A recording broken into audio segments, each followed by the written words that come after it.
NCERT highlight series में आज मेरे प्यारे बच्चों आपके साथ मैं एक ऐसे चैप्टर की डिस्कशन करने वाला हूं जिससे एक सवाल आपको चाहे जेई मेंस हो या नीट एग्जामिनेशन हो, पक्का एक सवाल जरूर मिलेगा। बड़ा ही छोटा सा चैप्टर है। अमाइंस के साथ साथ यहाँ पर डायजोनियम सॉल्ट की भी डिस्कशन की जाती है। तो शुरुआत करते हैं। कहते हैं कि amines constitute an important class of organic compound, जिसके अंदर अपन करते क्या है, एक कंपाउंड ले लो जिसमें RH लिख दिया और आप इसमें से एक हाइड्रोजन को हटाओ और साथ में NH2 ग्रुप को लगा दो, तो इसे अमाइन कह देते हैं। अगर R ग्रुप हुआ अल्काइल तो इसे अल्काइल अमाइन कहेंगे। अगर आपने AR ग्रुप के साथ NH2 को लगाया तो इसे अराइल अमाइन कहेंगे। क्या कहेंगे? अराइल अमाइन कहेंगे। तो ग्रुप्स पर डिपेंड करता है अल्काइल है या फिर अराइल है। बात समझ गई मेरी? प्रोटीन्स के अंदर भी नाइट्रोजन पाया जाता है, विटामिन, एल्केलॉइड्स, हार्मोन्स, इन सब के अंदर। ये यहां से इंपॉर्टेंट सवाल बनता है कि टू बायोलॉजिकल एक्टिव कंपाउंड जिनका नाम है एड्रेनिल एंड एफेड्रिन, दोनों ही सेकेंडरी अमाइनो ग्रुप रखते हैं। अब सेकेंडरी अमाइनो ग्रुप क्या होता है? एक ऐसी नाइट्रोजन जिस पर 2 कार्बन बेस्ड ग्रुप लगे हुए हैं। अब वो कैसे भी हो चलेगा, प्राइमरी हो, सेकेंडरी, आगे ये कुछ कैसे भी हो सकते हैं, ये खुद कैसे भी हो सकते हैं, इनकी हाइब्रिडेशन, इनकी डिग्री कुछ भी हो सकती है, बस कार्बन एक होना चाहिए। यहाँ पर डायरेक्टली अटैच्ड हो रखा है, ये वाला डायरेक्ट कार्बन होना चाहिए ऐसे। तो ऐसी नाइट्रोजन को सेकेंडरी अमाइन कहा जाएगा। इन लोगों को यूज किया जाता है, are used to increase blood pressure. ठीक है। नोवोकेन भी एक सिंथेटिक अमाइनो कंपाउंड है जिसको एनेस्थेटिक डेंटिस्ट्री में यूज किया जाता है, दांतों की जो होती है ना उसमें यूज किया जाता है। बेनेड्रिल आपने नाम सुना होगा, is a well known anti histaminic drug जिसके अंदर टर्शरी अमाइनो एसिड है। टर्शरी अमाइनो एसिड का मतलब क्या है? अमाइनो ग्रुप, सॉरी, उसका मतलब क्या होता है? एक ऐसी नाइट्रोजन जिसके इधर इधर इधर हर जगह पर carbon carbon carbon base group लगे हुए हैं। क्वार्टनरी अमोनियम सॉल्ट को सरफेक्टेंट के जैसे यूज करते हैं। बात समझ गए? आइए, यहां से सवाल बन जाता है, छोटा मोटा सा है। Amines can be considered as derivative of ammonia. कैसे सर, ये भी बता दो जरा। ये हुआ NH3, इसे अमोनिया कहते हैं। इसमें से एक हाइड्रोजन को हटाया और आपने R ग्रुप को लगाया तो इसे प्राइमरी अमाइन कहेंगे। देखो, अमोनिया से हमने अमाइन बना लिया, फिर आप इसे सेकेंडरी अमाइन, फिर इससे आप टर्शरी अमाइन बना सकते हो। बात समझ गए? एक एक करके हाइड्रोजन को हटाया और आपने अल्काइल या फिर अराइल ग्रुप लगा दिया। जैसे कि ये है प्राइमरी, ये है एनिलीन, ये क्या है? डाई मिथाइल अमाइन, ये है ट्राई मिथाइल अमाइन। अब अमाइन का स्ट्रक्चर कुछ इस प्रकार होता है, ये पिरामिडल शेप का होता है। इसकी ज्योमेट्री जरा बताना मुझे आप कमेंट बॉक्स में। अमोनिया हो या कैसा भी एक कंपाउंड हो, यहाँ यहाँ यहाँ कुछ लगा हुआ है, मुझे इसकी ज्योमेट्री बता दो जरा। और अमोनिया में स्पेसिफिकली बॉन्ड एंगल कितना होता है, जरा मुझे उसके बारे में बता दो, अमोनिया का बॉन्ड एंगल। चलो जी, अब देखते हैं प्रिपरेशन ऑफ अमाइंस में। सबसे पहला मेथड है रिडक्शन ऑफ नाइट्रो कंपाउंड्स, बेहद इंपॉर्टेंट है। आप यहां पर H2PD को इथेनॉल में इस्तेमाल करें, NO2 से NH2 बन जाता है। अगर आप टिन या आयरन का इस्तेमाल करें, लेकिन उसको HCl में डिप करना पड़ेगा, जिससे क्या होता है? H2 गैस लिबरेट होती है और वही इस्तेमाल होती है इसका एनिलीन बनाने में। रिडक्शन विद आयरन स्क्रैप, घर पे अगर कोई लोहे का कचरा वचरा पड़ा हुआ है, HCl लो, उसमें डाल दो और आप क्या कर दोगे? इससे FeCl2 बन जाएगा। और हाइड्रोक्लोरिक एसिड डालने से ऐसा होगा, इस प्रोसेस के दौरान जो H2 गैस निकलेगी ना, अब वो काम कर देगी तुम्हारा मतलब इस नाइट्रो का काम करके इसको रिड्यूस कर देगी अमाइनो में। बहुत इंपॉर्टेंट है ये, बहुत इंपॉर्टेंट है। अमोनोलाइसिस करें जरा। अमोनोलाइसिस कहता है, अगर आपने यहां ध्यान दीजिए जरा, एक NH3 लिया, उसकी RX के साथ रिएक्शन करवा दी, तो फिलहाल ये न्यूक्लियोफाइल है, इसने पीछे से अटैक किया, SN2 रिएक्शन है और X भगा दिया। अब कभी कभी क्या होता है ना, कंफ्यूज कर देता है ये, मैंने बहुत सारे सवाल देखे। इसके अगले स्टेप में आपसे NaOH का इस्तेमाल करवा करके NH2 बनवाएगा। ध्यान रखना, क्योंकि अब ये सॉल्ट बन गया है, यहां से हाइड्रोजन छीनने के लिए मुझे बेस चाहिए। कभी कभी साथ में हीटिंग भी दे देते हैं, तो घबराना नहीं कि मैं इसके आगे क्या करूं। खाली आपको यहां से HOH की रिएक्शन कर देनी है, निकाल देनी है। और अगर आपने NaOH लिया तो NaX निकल जाएगा। बात सिंपल है। तो आइए थोड़ा सा पढ़ते हैं। कह रहा है कि अल्काइल और बेंजाइल हैलाइड जो होते हैं, रिएक्शन करने पे with ethanolic solution of ammonia undergoes nucleophilic substitution reaction, जो कि मैंने आपको देसी भाषा में समझा दिया है। एक एक करके हेलोजन एटम जो है, हाइड्रोजन एटम, जो nucleophilic substitution reaction in which the halogen atom is replaced by amino group. अब ये कह रहा है कि अल्काइल और बेंजाइलिक हैलाइड में भी ऐसा किया जा सकता है। जैसे कि मेरे पास RX है, उसके साथ मैंने यहाँ पर NH3 लगाया, और ARX है, उसके साथ भी अगर आपने NH3 लगाया, तो अराइल हो या अल्काइल हो, रिएक्शन की जा सकती है। हालांकि ये वाली रिएक्शन थोड़ी सी टफ होती है, क्योंकि डबल बॉन्ड कैरेक्टर होता है। क्या होता है? डबल बॉन्ड कैरेक्टर होता है। ये डायरेक्ट रिएक्शन नहीं होती। आगे होले होले से जब आगे बढ़ेंगे तो देखेंगे। अमोनोलाइसिस का मतलब है कि आपने इसको अमोनोलाइज कर दिया, अमोनिया को लाइस कर दिया, और आपने RH अमोनिया से यूज करते करते RX को लाइस कर दिया। इसे अमोनोलाइसिस कहते हैं। बात समझ गए? All right. अब अगर आप स्टार्टिंग करेंगे NH3 से तो उससे प्राइमरी अमाइन बना, और आपने अगर RX डाल दिया तो उससे सेकेंडरी बनेगा। क्यों? क्योंकि अभी भी इसके पास न्यूक्लियोफिलिसिटी बची हुई है। फिर से एक सेकंड ग्रुप लगा देना चाहते हो तो अभी भी न्यूक्लियोफिलिक नेचर बाकी है इसकी, तो ये बन जाएगा, टर्शी बन जाएगा। फिर से एक बार न्यूक्लियोफिलिक नेचर बाकी है तो आप एक बार फिर से क्वाटनरी बना सकते हैं। इससे आगे नहीं जा सकते। वैसे भी नाइट्रोजन तो एग्जॉस्ट हो गया, नाइट्रोजन के 4 बॉन्ड बन सकते हैं मैक्स। ये देखो देखो देखो गाइस, देखो ना गाइस, मैंने यहाँ पे एक NaOH के साथ रिएक्शन करवा दी और बना दिया RNH2। बोलो क्या बोले सर? टुम टुम टनाओ। सुना आप लोगों ने? Ammonolysis has a disadvantage of yielding mixture of primary, secondary, tertiary amine. लेकिन मैं अगर चाहता हूं कि मुझे सिर्फ प्राइमरी अमाइन चाहिए मेजर, तो उसके लिए मुझे एक्सेस अमोनिया लेना पड़ेगा।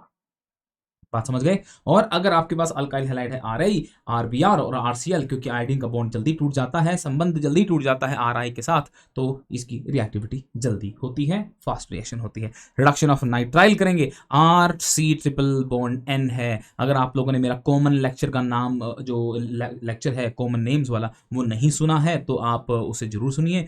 देखिए कि इसको कब नाइट्राइल और कब साइनो या साइनाइड कहा जाएगा, जरूर देखना। H2 निकल दिया। या फिर ये बहुत इंपॉर्टेंट है मेरे दोस्त, हम सोडियम मरकरी इथेनॉल के साथ भी रिएक्शन कर सकते हैं, तो इससे कमाल का कंपाउंड, इसको हम अमाइन कह रहे हैं। एक जरा गौर फरमाइए, R और NH2 के बीच में यहां CH2 फंसी हुई है। अब बात करते हैं अमाइड की रिडक्शन की। इससे भी कुछ इसी प्रकार का कंपाउंड बना है कि बीच में CH2 फंसी हुई है। यूज क्या किया मैंने? Lithium aluminium hydride. भैया दोनों को एक साथ यूज नहीं करना है, स्टेप बाय स्टेप यूज करना है, नहीं तो लिथियम एल्युमिनियम हाइड्राइड में आग लग जाएगी।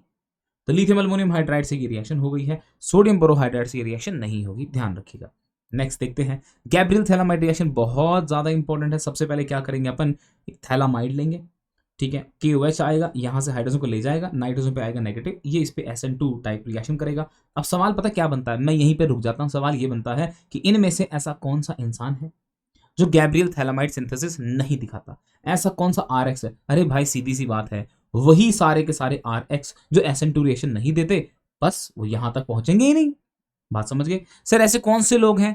बस मैं आप लोगों को, मैं एक ऑलरेडी पुराने मेरे लेक्चर में जहां पर मैंने हेलोल्केन हेलोरीन की डिस्कशन की है, लास्ट वाला पेज खोल के देना। कौन सा चैप्टर? हेलोल्केन हेलोरीन।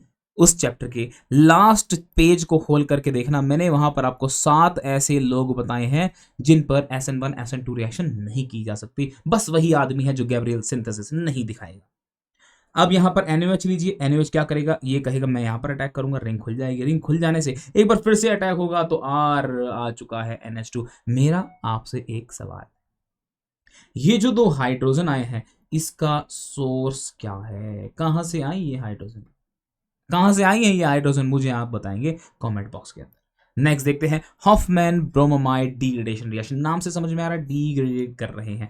क्या डिग्रेड कर रहे हैं? इस मॉलिक्यूल में से C डबल बॉन्ड O को गायब करेंगे। लेकिन ये स्ट्रेट फॉरवर्ड रिएक्शन नहीं है। क्यों? क्योंकि ये जो हाइड्रोजन है ना, ये वाली हाइड्रोजन नहीं है। यही तो प्रॉब्लम है NCERT के अंदर। इसे कलर कोडिंग करवाई है ना इसने, कलर कोडिंग के बावजूद भी ऐसा फील हो रहा है, ऐसा लग रहा है कि यार ये यही वाली NH2 होती होंगी, यही वाली दोनों हाइड्रोजन होती होंगी, जबकि ऐसा नहीं होता है। अब आपसे सवाल पूछेगा, आपने NaOH यूज के कितने मोल यूज हुए भाई? 4 मोल यूज हुए। Br2 1 मोल यूज हुआ। Na2CO3 बना, यस। NaBr बना, पानी बना। कह रहा है कि method of preparation of primary amine, इससे प्राइमरी अमाइन ही बनता है बस। अब वो प्राइमरी अमाइन कैसा हो सकता है? अल्काइल भी हो सकता है, अराइल भी हो सकता है। यहां पर एक माइग्रेशन होता है, यहां से सवाल मैंने देखा है कई बार आया है। Migration of an alkyl group aryl group takes place from carbonyl carbon to the amide to the nitrogen atom. अब ये जो नाइट्रोजन एटम है ना, ये इलेक्ट्रॉन डेफिशिएंट हो जाती है, ये नाइट्रीन के बनने को प्रिवेंट करती है। यहां पर वुल्फ रीअरेंजमेंट होती है, तो ध्यान रखना नाइट्रोजन इलेक्ट्रॉन डेफिशिएंट होती है, इसलिए ये वाला R पार्ट इस पे मूव कर जाता है। समझ गए? ठीक है, ओके। अब बात करते हैं थोड़ी सी केमिकल नेचर की। इसको हालांकि हम जीओसी में पढ़ लेते हैं कि अमाइंस जो होते हैं वो बेसिक होते हैं। नाइट्रोजन के ऊपर लॉन पेयर है, अगर उसको HX के रिएक्शन करवा दी तो ये आदमी बन जाएगा। अगर आप इससे वापस ये बनाना चाहते हैं तो बेस से रिएक्शन करवा दो, सिंपल है। एनिलीन के HCl से रिएक्शन करवाओगे तो एनिलीनियम क्लोराइड बन जाएगा। अरे बहुत बड़ी बात थोड़ी ना है। अब बच्चों ये देखिए, यहां पर आता है एक बहुत ही बेहतरीन सवाल। बेसिक स्ट्रेंथ के ऊपर सवाल आया है। किसके ऊपर? बेसिक स्ट्रेंथ के ऊपर। Order of basic strength in case of methylated amines, फिर दूसरा है इथाइलेटेड। अगर तो आपने मिथाइलेटेड यूज किया, अगर तो आपने मिथाइलेटेड यूज किया तो आंसर आता है 213।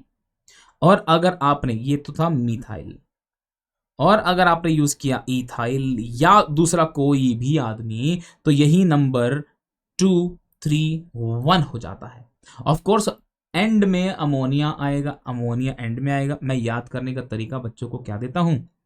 छोटा ग्रुप नंबर भी छोटा 213, बड़ा ग्रुप नंबर भी बड़ा 231 नंबर की बस लो और सीधे IIT और सीधे अपने एम्स पहुंच जाओ। ठीक है, ये ऑर्डर कब होता है? ये एक्वस फेज में ऑर्डर होता है, एक्वस फेज में। गैस फेज में सीधी सी बात है, टर्शरी, सेकेंडरी, प्राइमरी, अमोनिया, ये है गैस फेज में, गैस फेज में। समझ गए? ओके। असाइलेशन करके देखिए जरा, असाइलेशन कैसे होती है। नाइट्रोजन के पास पेयर ऑफ इलेक्ट्रॉन है, बस वो अपना कमाल दिखाएगा, न्यूक्लियोफाइल के जैसे काम करेगा, और ये बाबू लीविंग ग्रुप है, यहां से भग जाएगा। भग गया, देखो यहां से H और इधर से Cl निकालो, कंपाउंड बनाओ, मस्त मजे लो, HCl निकल गया। Aliphatic and aromatic primary and secondary amines reacts with acid chloride. अब ये कैसा हो सकता है? ये प्राइमरी भी हो सकता है, सेकेंडरी भी। टर्शरी में क्या दिक्कत है? भीड़ भाड़ हो जाएगी, न्यूक्लियोफाइल एकदम बकवास गधा हो जाएगा। एनहाइड्राइड के साथ भी रिएक्शन कर सकता है, यहाँ पे एस्टर के साथ भी रिएक्शन करता है। बेसिकली जो भी आदमी इस पूरे के पूरे ग्रुप का सोर्स होगा, एसिडिक एनहाइड्राइड हो सकता है, एसिड हैलाइड हो सकता है, या फिर एस्टर भी हो सकता है। न्यूक्लियोफिलिक रिएक्शन होगी, इसे असाइलेशन कहते हैं। अब यहां पर रिप्लेसमेंट ऑफ हाइड्रोजन एटम जो है NH2 की या NH की, वो असाइल ग्रुप से हुई है। The product obtained by acylation reactions are known as amide. इसको अमाइड कहेंगे क्योंकि ये रहा वो function group. The reaction is carried out in the presence of a strong base. क्यों? क्योंकि ये जो HCl है, HCl को खाने के लिए मुझे कोई ना कोई आदमी चाहिए, ताकि रिएक्शन आगे चलती जाए। आपको याद है ले चैटलियर प्रिंसिपल ने कहा था, अगर आप रिएक्शन को फॉरवर्ड डायरेक्शन में मूव कराना चाहते हैं तो प्रोडक्ट को खाना शुरू कर दो, प्रोडक्ट को हटाना शुरू कर दो, रिएक्शन अपने आप फॉरवर्ड डायरेक्शन में बढ़ती जाएगी। तो इक्विलिब्रियम को आगे या राइट हैंड साइड में शिफ्ट करने के लिए इस एसिड को कंज्यूम करना पड़ेगा यूजिंग बेस। पिरिडीन यूज कर लो। अब बात करते हैं कार्बाइल अमाइन रिएक्शन, बहुत ही इंपॉर्टेंट है। प्राइमरी अमाइन जो लोग होते हैं गंदी सी स्मेल प्रोड्यूस करते हैं, फॉल स्मेल प्रोड्यूस करते हैं, जिसको आइसोसाइनाइड कहा जाता है या कार्बाइल अमाइन कहा जाता है। एलिफेटिक हो या एरोमेटिक हो, दोनों ही हीटिंग करने से, किससे? Chloroform and ethanolic potassium hydroxide. अब मेरा सवाल आप लोगों से ये, और ऐसी कौन सी रिएक्शन है ऑर्गेनिक केमिस्ट्री के अंदर जिसमें आपने यही रिजेंट देखे हैं? कौन से? Chloroform and QH। ये कौन सी ऐसी रिएक्शन थी जिसके अंदर आपने ये लोग देखे हैं? कार्बाइल अमाइन के अंदर QH के कितने मोल यूज होते हैं, ये सवाल पूछा जाता है। Secondary and tertiary do not show. Secondary और टर्शरी अमाइन ये टेस्ट नहीं दिखाते, बिल्कुल नहीं दिखाएंगे। क्यों? क्योंकि यहां से दोनों के दोनों हाइड्रोजन को मैंने यहां से बर्बाद कर दिया, चली गई, टाटा हो गई, बाय बाय हो गई। ये जो कार्बन है कहां से आई है? इसका सोर्स भी बता दो मुझे। ये वाली जो कार्बन है कहां से आई? सारे के सारे आंसर आपको करने हैं, गद्दारी मक्कारी करी ना, मुक्का मार दूंगा। ठीक है, आंसर। प्राइमरी का टेस्ट है ये, प्राइमरी का मस्त टेस्ट है। नाइट्रस एसिड से टेस्ट करवा के देखें। अगर तो प्राइमरी एलिफेटिक अमाइन है तो वो क्या करेगा? इसके साथ रिएक्शन करने से सबसे पहले एक अनस्टेबल डायजोनियम सॉल्ट बनाएगा। पानी के पास, पानी के कांटेक्ट में या मॉइस्चर के कांटेक्ट में आते ही अल्कोहल बनेगा और नाइट्रोजन गैस कहेगी बाय बाय। अगर आप एरोमेटिक को रिएक्शन करवाते हैं तो टेम्परेचर 0 से 5 डिग्री मेंटेन करना पड़ेगा, डायजोनियम सॉल्ट आ जाएगी। और ये स्टेबल होती है क्योंकि यहाँ पर डबल बॉन्ड कैरेक्टर होता है। यहाँ से बेंजीन के इलेक्ट्रॉन पेयर जो है वो बाहर आने शुरू हो जाते हैं और नाइट्रोजन को थोड़ी सी मोहब्बत महसूस होती है और वो रुक जाता है। सेकेंडरी एंड टर्शरी अमाइन जो होते हैं रिएक्ट करते हैं नाइट्रस एसिड के साथ थोड़े से अलग तरीके से दिखाते हैं। ठीक है, हिंसबर्ग रिएजेंट के ऊपर सवाल बनता है खूब सारा।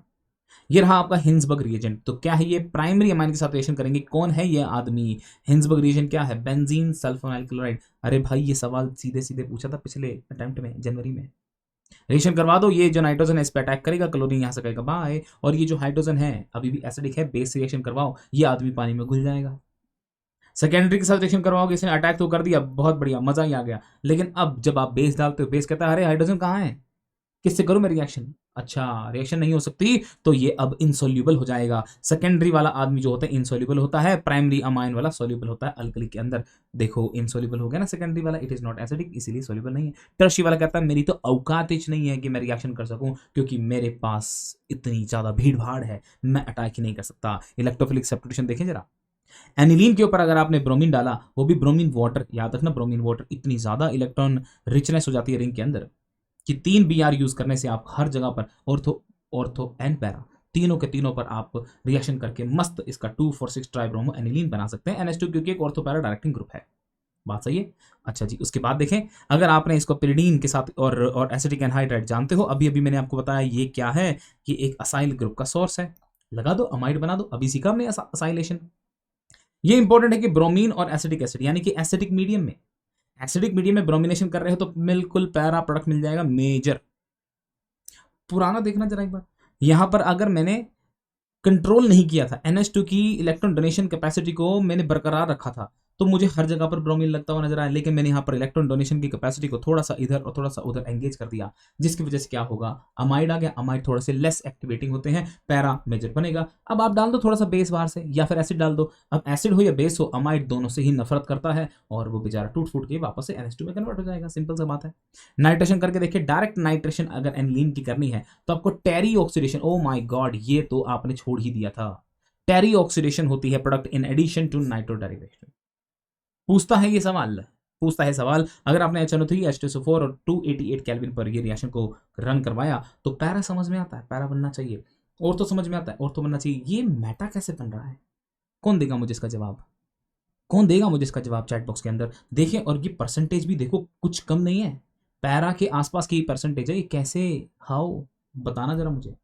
सल्फोनेशन करके देखें, सल्फोनेशन ने कहा ठीक है, एसिड हूं मैं, बेस हूं, दोनों रिएक्शन करेंगे, ये एक कंपाउंड बन जाएगा। अब अगर आपने इसको 453 से लेकर के 473 केल्विन तक इसको गरम किया तो यहाँ इंट्रामोलिकुलर एक रीअरेंजमेंट होती है, SO3H, ये ग्रुप पैरा पे आ जाता है। अब ये आदमी कह रहा है कि मैं तो बेस हूँ, ये कह रहा है मैं तो एसिड हूँ, तो कर लो आपस में इंट्रामोलिकुलर प्रोटॉन ट्रांसफर कर लो और आपको एक ज्विटर आयन मिल जाता है। क्या मिल जाता है दोस्तों? ज्विटर आयन मिल जाता है। ठीक है, ओके। एनिलीन जो होता है, ओए होए होए होए, एनिलीन जो होता है ये फ्रीडल क्राफ्ट रिएक्शन नहीं दिखाता। एनिलीन ने कहा कि मेरे पास जो पेयर ऑफ इलेक्ट्रॉन है ना, मैं इतना उतावला हूं कि मैं एल्यूमिनियम AlCl3 को ही अपने इलेक्ट्रॉन पेयर दे बैठता हूं, मैं इसके साथ ही मोहब्बत कर बैठता हूं। लेकिन इसका काम किसके साथ मोहब्बत करने का था? RX के साथ मोहब्बत करने का था। लेकिन ये R प्लस को प्रोड्यूस करने से पहले ही ये इसके साथ मस्त हो जाता है। अब यही बर्बाद हो गया तो RX तो इंतजार कर रहा है, और अगर R प्लस जनरेट ही नहीं हुआ तो कहां जाएगा? जब बना ही नहीं आदमी तो चिपकेगा कहां? अरे चिपकेगा तो तब ना जब बनेगा। तो इसीलिए एनिलीन की कभी भी आप नोटिस करें, फ्रीडल क्राफ्ट अल्काइलेशन या असाइलेशन होती ही नहीं है। क्यों? क्योंकि एक एल्यूमिनियम का और एनिलीन का आपस में एक अडक्ट बन जाता है, और लुईस एसिड ही बर्बाद हो गया तो कोई इलेक्ट्रोफाइल ही जनरेट नहीं होगा। डाइजोनियम सॉल्ट ये होती है, अगर बेंजीन के ऊपर एंटी ग्रुप लगा दिया है, ड्यू टू मैंने कहा था डबल बॉन्ड कैरेक्टर, उसकी वजह से स्टेबिलिटी आ जाती है। X जो ग्रुप है RN2X, इसमें X में आप क्या क्या रख सकते हैं? क्लोराइड, ब्रोमाइड, HSO4-, BF4-, ये सब ग्रुप से रख सकते हैं। मेथड ऑफ प्रिपरेशन देख लें जरा। सबसे पहले आप क्या करेंगे? एनिलीन लेंगे, NaNO2 लेंगे, HCl लेंगे। अगर आप ये नहीं चाहते हैं तो सीधे सीधे आप HNO2 भी ले सकते हैं। यहां से एक रिएक्शन हो जाती है जिससे बेंजीन डाइजोनियम सॉल्ट मिल जाता है। एक स्टेटमेंट पढ़ते हैं कि प्राइमरी एरोमेटिक अमाइन इनटू जो डाइजोनियम सॉल्ट है उसे डायजोटाइजेशन कहते हैं। प्राइमरी रिएक्शन को ही डायजोटाइजेशन कहेंगे। ठीक है। केमिकल रिएक्शन देखिए जरा, अगर आपके पास ArN2X- है, अगर आप कॉपर के सॉल्ट इस्तेमाल करेंगे तो उससे ArCl बन जाएगा। क्लोरोबेंजीन जैसे ब्रोमोबेंजीन बना सकते हैं, साइनो भी बना सकते हैं। जब आप सॉल्ट यूज कर रहे हैं तो आपको सैंडमियर रिएक्शन देखने को मिलेगा। अगर आप सीधे सीधे मेटल का इस्तेमाल करते हैं तो आपको प्रोडक्ट तो वही मिलेंगे, लेकिन इसका नाम अब गेटरमैन रिएक्शन हो जाएगा। ध्यान रखिए, गेटरमैन है ये, गेटरमैन कोच नहीं है। सवाल यहां से बनता है, the yield in Sandmeyer reaction found to be better than Gattermann, अच्छी मिलती है। अब देखिए जरा, अगर आप चाहते हैं कि मैं आयोडीन लगाना चाहता हूं तो आप डायरेक्ट KI से रिएक्शन करवा सकते हैं, कॉपर आयोडाइड के साथ रिएक्शन करवाने की जरूरत नहीं पड़ती है। लेकिन अगर आप फ्लोरीन लगाना चाहते हैं तो उसके लिए सबसे पहले आपको क्लोरीन को HbF4 यानी कि BF4 एक एनायन लगाना पड़ेगा, एक्सचेंज करना पड़ेगा, एनायन एक्सचेंज। हीटिंग कर दी तो आपको BF3 N2 गैस और आपको फ्लोरोअरीन मिल जाएगा। एक ऐसा कंपाउंड जिसमें फ्लोरो लगा हुआ, अराइल फ्लोराइड कंपाउंड मिल जाते हैं। अगर आप हाइड्रोजन हटाना चाहते हैं तो इसलिए आप H3PO2 या फिर आप इथेनॉल का इस्तेमाल कर सकते हैं। पानी नहीं, ना ना ना ना ना, पानी नहीं, ARH मिल जाएगा। सवाल ये उठता है यहां से यहां तक इसको क्या हुआ, ये क्या हुआ, इसको क्या हुआ, मुझे बताना जरा चैट बॉक्स में। यहां से यहां तक ऑक्सीडेशन हुई है या रिडक्शन हुई है, मुझे बताना। यहां से यहां तक ऑक्सीडेशन हुई है या रिडक्शन हुई है, जरा मुझे बताना। अगर आप हाइड्रोक्सिल ग्रुप लगाना चाहते हैं, हाँ अब लाओ पानी, पानी से आपको फिनॉल मिल जाएगा। रिप्लेसमेंट बाय NO2 ग्रुप लगाना चाहते हो तो पहले HBF4 लगाया था हमने, यहां पर क्या किया था, हीटिंग करने से हमें फ्लोरीन आ गया था। हीटिंग मत करो, NaNO2 और कॉपर डाल दो तो उससे नाइट्रो ग्रुप इंस्टॉल हो जाता है। बताना मुझे, अगर मैं यहां से एनिलीन बनाना चाहता हूं तो मैं क्या करूं, अगर मैं इसकी रिडक्शन करना चाहता हूं तो यहाँ पे कौन सा रिएजेंट यूज करूं, जरा बताना तो। अब देखो कपलिंग रिएक्शन, यहां से सवाल आए हैं, अरे इस चैप्टर के हर पेज से सवाल बनता है। ये रिएक्शन ले लो, फिनॉल, फिनॉल का पैरा पोजीशन है, इसके ऊपर अटैक करेगा, इनके बीच में मोहब्बत हो जाएगी, बॉन्ड बन जाएगा। ये एनिलीन है, इसके पैरा पोजीशन पे एक्टिवेशन हो जाएगी और ये इसके साथ मोहब्बत कर लेगा, बॉन्ड बन जाएगा। अगर आपने यूज किया है फिनॉल, फिनॉल का ओ का मतलब ऑरेंज, अगर आपने एनिलीन यूज किया है तो येलो कलर की टाइप मिल जाएगी। समझ गए मेरी बात को, बहुत बहुत धन्यवाद।